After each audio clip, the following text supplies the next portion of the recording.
Hello everyone, my name is Anand Saxena and welcome back to your channel Agricultural Economic Solution।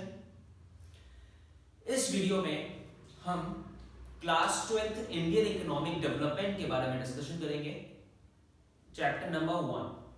ये video जितनी class 12th के लिए important है उतनी ही UPSC aspirants के लिए भी इंपॉर्टेंट है, जो यूपीएससी की प्रिपरेशंस या किसी भी अदर एग्जाम की सर्विसेज कर रहे हैं जहां पे इकोनॉमिक्स का रोल प्ले होता है।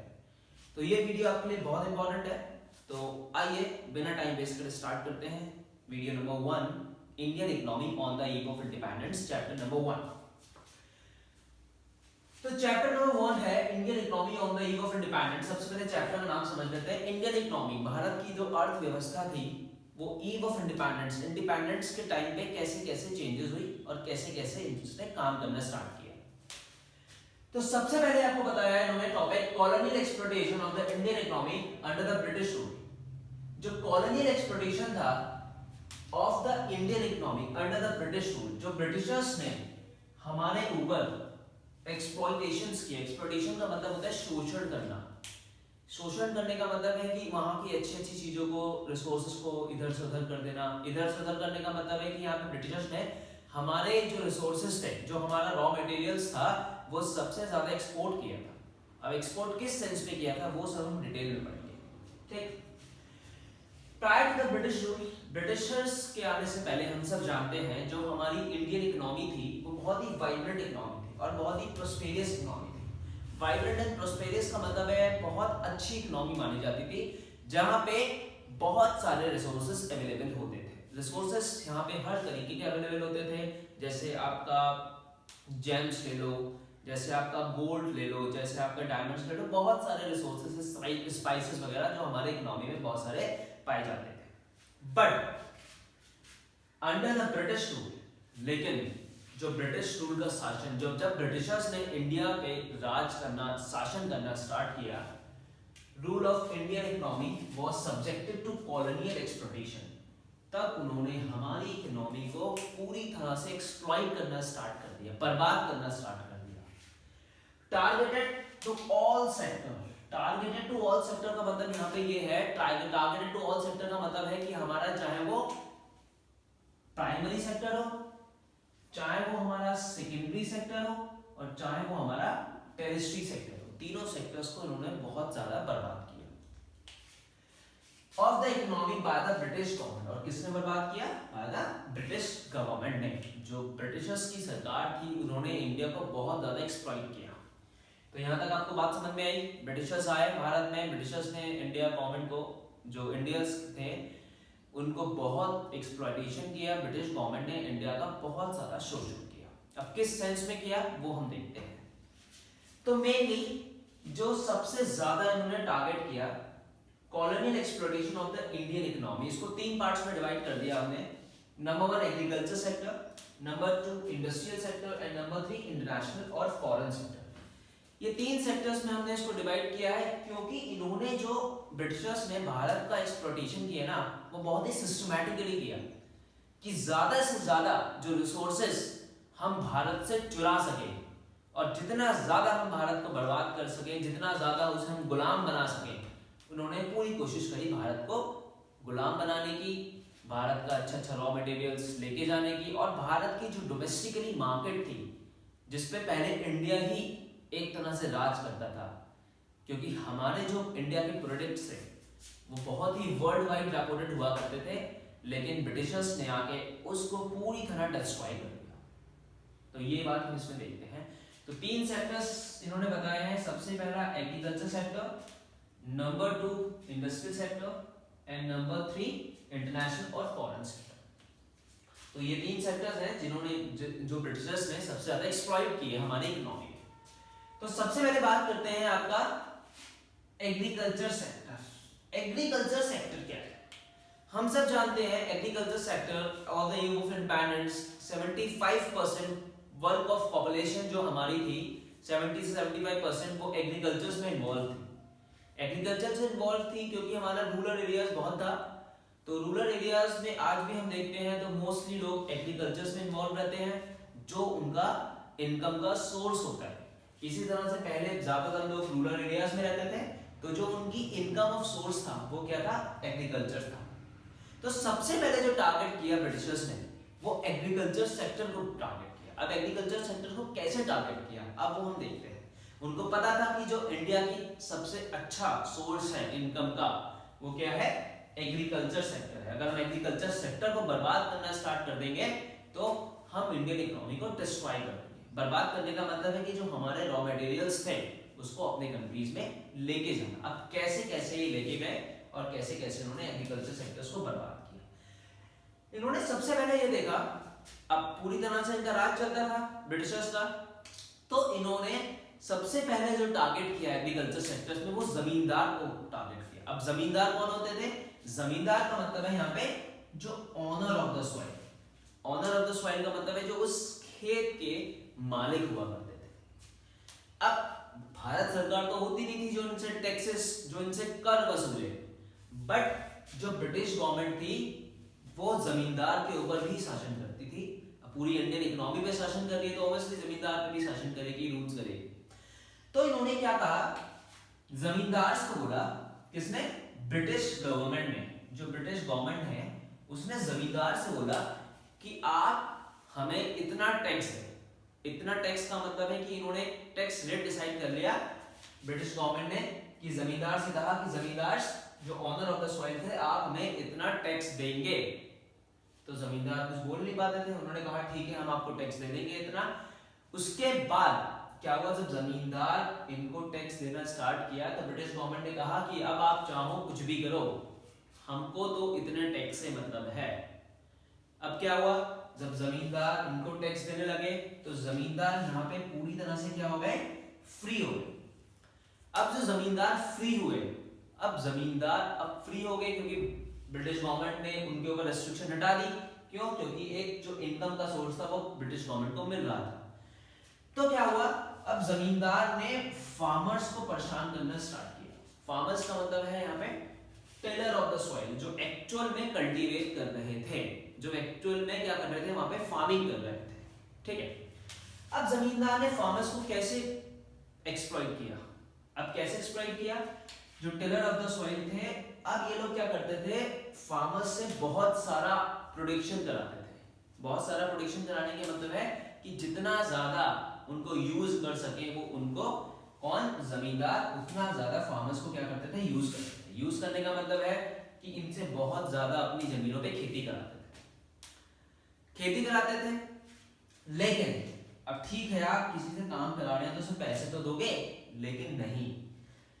अब क्या होता था, जमींदार इनसे फार्मर से बहुत सारा काम कराते थे, लेकिन जो इनकम के नाम पे इन्हें केवल इतना ही देते थे कि ये अपने 2 वक्त की रोटी को खा सके, और इतना भी नहीं देते थे कि ये अपनी बेसिक नीड्स को पूरा कर सके। बस आपको इतना दे रहे हैं जमींदार कि आप बस अपनी 2 वक्त की रोटी खा लो। कौन, फार्मर्स। आई बात समझ में। तो फार्मर्स, जमींदार ने फार्मर्स पे इस तरह से एक्सप्लॉइटेशन स्टार्ट किया, और जो इनकम होती थी वो जमींदार एक पार्ट तो क्या करते थे, ब्रिटिश गवर्नमेंट को दे देते थे, और जो जमींदार होते थे और अपनी इनकम का सोर्स अपने एक्सपेंसेस, जो लग्जरीज होती थी उस पे खर्च कर देते थे। लग्जरीज का मतलब आप सब जानते हैं, अपने जो शौक होते थे वो उन सब चीजों पे खर्च करते थे। कौन, जमींदार। तो इस तीनों केस में जो सबसे ज्यादा परेशान हुआ वो कौन हुआ, फार्मर। जो सबसे ज्यादा एक्सप्लॉइट हुआ वो फार्मर्स हुआ, क्योंकि उनको इतना भी नहीं मिल रहा था कि वो फर्दर इन्वेस्टमेंट कर सके जमीन पे। फर्दर इन्वेस्टमेंट तो छोड़ो, वो उनको इतना भी नहीं मिलता था कि वो लोग अपनी बेसिक नीड्स को क्या कर सके, पूरा कर सके। बस वो क्या करते थे, 2 वक्त की रोटी अपनी खा पाते थे। तो इस तरीके से जमींदार फार्मर्स को एक्सप्लॉइट करते थे। अब गवर्नमेंट तो कोई थी नहीं, जो गवर्नमेंट थी, जमींदार ने क्या किया, ब्रिटिशर्स को पहले ही टैक्सेस के फॉर्म में पैसा दे दिया। ब्रिटिश गवर्नमेंट से जमींदार पूरी तरह से फ्री है। तो अब इस बीच में सबसे ज्यादा जो फंसा वो कौन फंसा, फार्मर्स, किसान फंसा। आई बात समझ में। तो फार्मर्स को टेलर ऑफ द सॉइल बोला जाता है। एक्चुअल कल्टीवेटर्स ये होते थे, लेकिन सबसे ज्यादा जो नुकसान होता था वो किसको होता था, फार्मर्स को होता था। मैं आपको एक चीज और बताता हूँ, एक चीज के फॉर्म में हम समझ लेते हैं, इसको ट्रायंगुलर सिस्टम के नाम से भी जाना जाता है। ये आपकी ब्रिटिश गवर्नमेंट हो गई, ये आपके जमींदार हो गए और ये आपके फार्मर्स हो गए। अब क्या हुआ, जमींदार ने ब्रिटिश गवर्नमेंट को टैक्स दे दिया, अब जमींदार पूरी तरह से फ्री हो गए, तो ये जमींदार फार्मर्स को क्या करते थे, एक्सप्लॉइट करते थे। इस तरीके से आप इसको समझ सकते हैं एग्रीकल्चर सेक्टर्स को। तो इस तरह से एग्रीकल्चर सेक्टर का इन्होंने एक्सप्लॉइटेशन स्टार्ट किया। ठीक है, अब हम बात करेंगे इंडस्ट्रियल सेक्टर की। इंडस्ट्रियल सेक्टर क्या था? इंडस्ट्रियल सेक्टर हम सब जानते हैं जहाँ पे रॉ मटेरियल्स, हैंडीक्राफ्ट्स वगैरह इंडिया के बहुत वर्ल्ड वाइड फेमस थे। तो इंडस्ट्रियल सेक्टर में इन्होंने क्या किया, इंडियन हैंडीक्राफ्ट्स को डिस्ट्रॉय, इंडिया का जो हैंडीक्राफ्ट था वो डिस्ट्रॉय कर दिया। अब कैसे डिस्ट्रॉय कर दिया? By the way of heavy duty and export. Heavy duty and export का मतलब क्या है? जो इंडिया का गुड्स होता था ना, वो पहले इंडियंस क्या करते थे, एक्सपोर्ट कर देते थे। एक्सपोर्ट करते थे तो उनको इनकम हो जाती थी। अब इन्होंने क्या किया, उस एक्सपोर्ट पे क्या लगा दिया, हैवी ड्यूटी लगा दी। हैवी ड्यूटी का मतलब बहुत सारा टैक्स लगा दिया कि भाई अब इंडियंस, अगर इंडिया कोई भी चीज अदर कंट्री में बेचेगा तो इंडिया को बेचने के लिए उस पे बहुत सारा एक्सपोर्ट ड्यूटी पे करना पड़ेगा। अब सारा तो वो ड्यूटी पे करने में लगा देते थे इंडियंस, तो उनको बचता क्या था, कुछ नहीं बचता था। तो सबसे बड़ा एक्सप्लॉइटेशन इन्होंने इंडस्ट्री सेक्टर में इस तरीके से किया। Second, domestic demand for the Indian handicraft were destroyed by the way of heavy free duty import of British goods. अब जो डोमेस्टिक गुड्स की डिमांड थी भारत में, जो भारतीय क्या करते थे, अपना प्रोडक्ट बनाते थे, भारत में सेल कर देते थे, उसको भी इन्होंने डिस्ट्रॉय कर दिया। किस तरीके से? उसको डिस्ट्रॉय इन्होंने इस तरीके से किया, आप अपना प्रोडक्ट बाहर बेचोगे तो आपको एक्सपोर्ट ड्यूटी देनी पड़ेगी, लेकिन बाहर की कंट्रीज से इंडिया में कोई प्रोडक्ट आ रहा है वो फ्री में आ रहा है। अब जब बाहर से प्रोडक्ट इंडिया में आ रहा है फ्री के बराबर, तो क्या हुआ, वो इंडिया में उसके प्राइसेस भी तो कम हो जाएंगे। जब इंडिया में उसके प्राइसेस कम हुए तो वो सस्ता बिकेगा, जो सस्ता बिकेगा तो जो इंडियन हैंडीक्राफ्ट था वो फॉरेन गुड्स के सामने उसकी डिमांड क्या होने लगी, कम होने लगी। अब कम कैसे होने लगी मैं आपको बताता हूँ। इंडियन हैंडीक्राफ्ट थे, जो इंडियन हैंडीक्राफ्ट थे वहां पे लेबर इंटेंसिव टेक्निक्स यूज होती थी।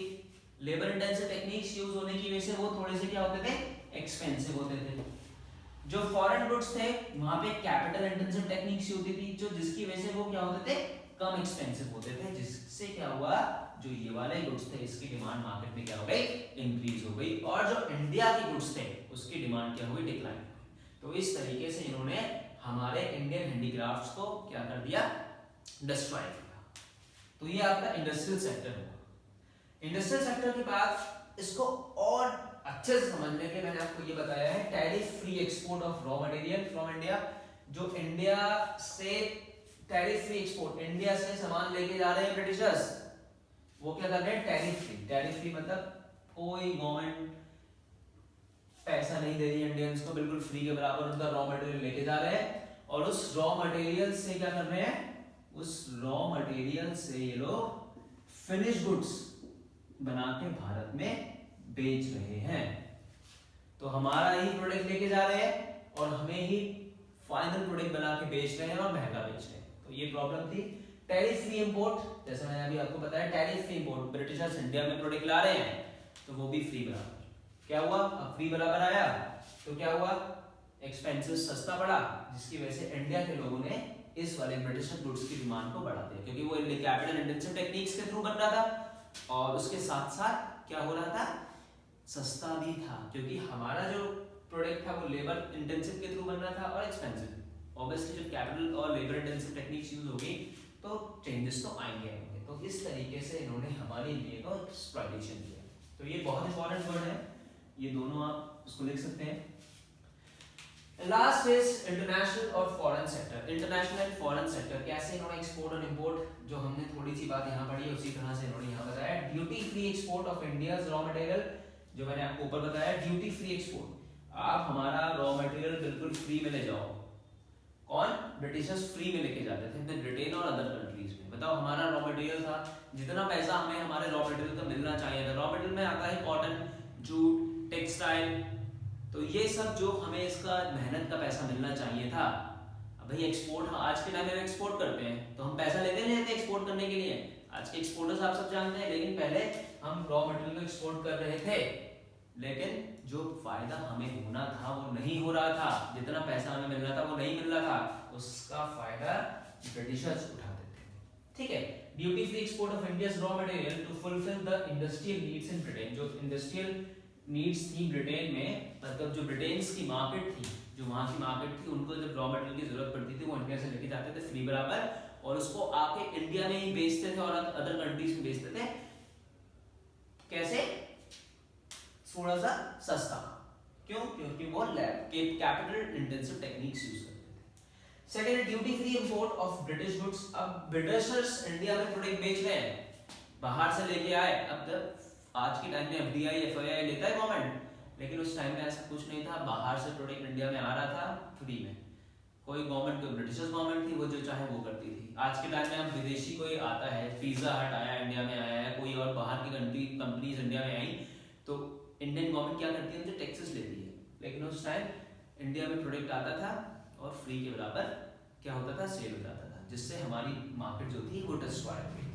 Duty free import of British goods to expand demand for British goods in India market, जिसकी वजह से क्या हुआ? जो ब्रिटिशर्स के गुड्स की डिमांड थी वो इंडिया में क्या हो गई? एक्सपेंड हो गई, और जो हमारी इंडियन मार्केट था वो ब्रिटिशर गुड्स का इंक्रीज हो गया, और इंडिया के प्रोडक्ट्स का मार्केट क्या हो गया? डिक्लाइन हो गया। तो ये पूरा प्रोसेस है, किस तरीके से तीन सेक्टर्स को एक्सप्लॉइट किया गया, agriculture sector, industrial sector, international sector, that is foreign sector. तो इस तरीके से ब्रिटिशर्स ने हमारे तीनों सेक्टर्स को डिस्ट्रॉय किया, चाहे वो प्राइमरी हो, चाहे वो सेकेंडरी हो, चाहे वो टर्शियरी हो। तो ये तीनों सेक्टर्स हैं, आप चाहे तो इसका पूरा स्क्रीनशॉट ले सकते हैं। इसी तरीके से आपको अपने कॉपीज में लिखना है, आपको समझ में आ जाएगा बहुत इजीली। ठीक है, तो ये आपका कंप्लीट हो गया। इसके बाद हम इसके फीचर्स के बारे में बात करेंगे कि क्या इसके फीचर्स होते हैं on the eve of independence और कॉलोनियल एक्सप्लॉयटेशन। आगे हम इसके फीचर्स का डिस्कशन करेंगे। ये यहाँ पर आपका खत्म हो गया, ये आपका तीन सेक्टर्स, एग्रीकल्चर, इंडस्ट्रियल और इंटरनेशनल। आई होप आपकी ये चीज समझ में आई होगी। Thank you.